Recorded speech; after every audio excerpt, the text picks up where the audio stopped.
This was not just another Easter Sunday. It was a farewell, though none of us knew at the time.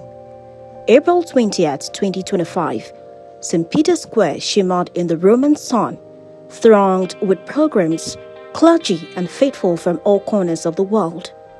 Pope Francis, dressed in white, emerged onto the balcony of St. Peter's Basilica. He was visibly frail, his breathing labored, but his presence still carried the weight of a man whose words had stirred nations. He delivered what would become his final blessing, addressing the city and the world with a quiet gravity. The homily was brief, almost reflective. Just days before, U.S. Vice President J.D. Vance had made a surprise visit to the Vatican. The two held a closed-door meeting that, while never fully disclosed, was set to revolve around global peace, the future of faith in American politics, and the crisis in the Middle East. Vatican sources hinted that the Pope, despite his failing health, insisted on seeing Vance personally, symbolic of his enduring commitment to bridge building, even in his last days.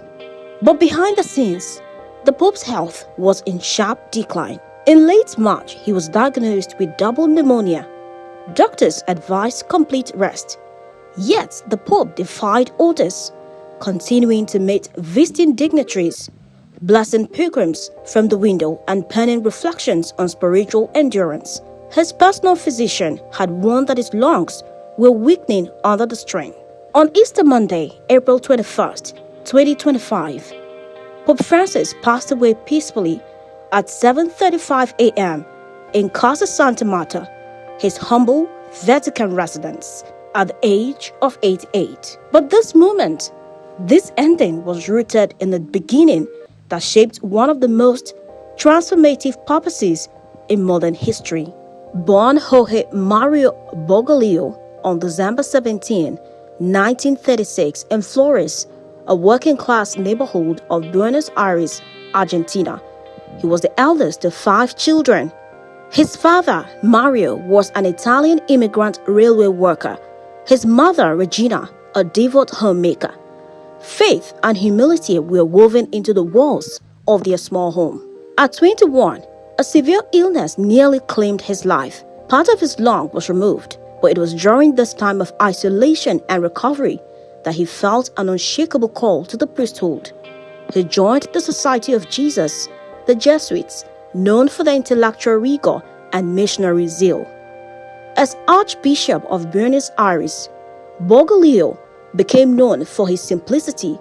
He shunned the Archbishop's palace for a small flat, cooked his own meals, and rode the bus to work. His commitment to the poor and marginalized earned him respect far beyond the church. Then, on March 13, 2013, after the resignation of Pope Benedict XVI, the conclave of cardinals elected him as the 266th Pope, the first Jesuit, the first from Latin America, and the first to choose the name Francis after the scent of poverty and peace. Over 12 years, Pope Francis redefined what it meant to lead the Catholic Church in the 21st century. He challenged tradition without discarding it. He stood with refugees, spoke boldly on climate change, and opened doors to dialogue with other faiths and with those society had left behind. Now, the world reflects on his legacy, not as a figure distant in robes and rituals, but as a shepherd who walked with his flock all the way to the end.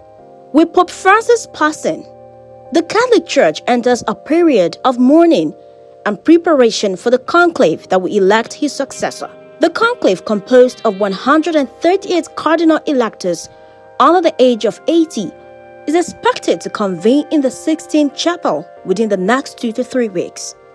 Given that approximately 80% of these electors were appointed by Pope Francis, many anticipate a successor who will continue his reformist legacy. Here are some proposed successors. Cardinal Luis Antonio Tagle from the Philippines is seen by many as a natural successor.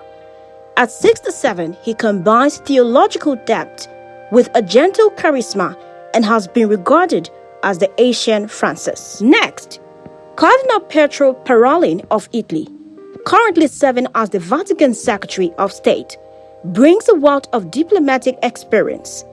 At 70, he is considered a centrist who could unite both reformers and conservatives. Cardinal Matteo Zuppi, also from Italy, is known for his pastoral sensitivity and peace-building efforts.